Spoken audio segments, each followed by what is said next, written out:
ketika Rasul hijrah ke Madinah, mereka harus mengikuti piagam Madinah. Karena itu sudah kesepakatan piagam Madinah itu. Baik Yahudinya ataupun Muslimnya, pokoknya harus ikut piagam itu. Dan itu undang-undang Islam, piagam itu. Jadi ketika orang Yahudi berzina, ya harus ikut juga undang-undang itu kan. Rajam kalau sudah menikah.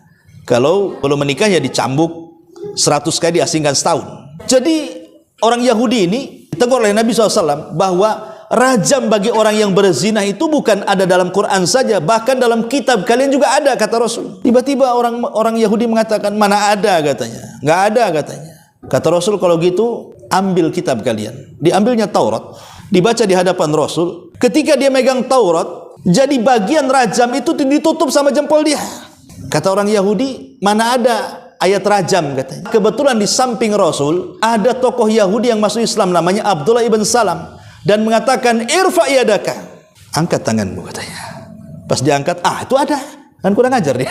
Itulah kebiasaan orang Yahudi, mereka itu menutupi kebenaran. Nabi SAW itu sudah terang benderang bagi mereka, dia seorang Nabi. Buktinya Abdullah ibn Salam masuk Islam. Tapi karena hasad mereka, mereka tidak beriman kepada Rasul. Salah satu contohnya adalah kisah Huyai ibn Akhtab. Itu kan tokoh Yahudi. Dia membawa saudaranya namanya Yasir, dan mengatakan, wahai Yasir, saya dengar orang yang ngaku Nabi dari Mekah sudah sampai di Kubah katanya.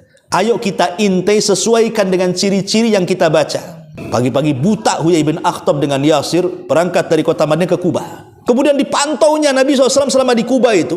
Rupanya ciri-cirinya persis seperti yang ada dalam kitab mereka. Di sore hari Huyai bin Akhtab dengan Yasir pulang. Jadi Yasir berdialog dengan Huyai ini. Ya Huyai, ahuwa katanya. Apakah memang dia itu maksudnya? Kata Huyai, iya. Ciri-cirinya persis, 100% persis. Kata Yasir ini, apakah kita harus mengikuti agamanya? Kata Huyai, tidak.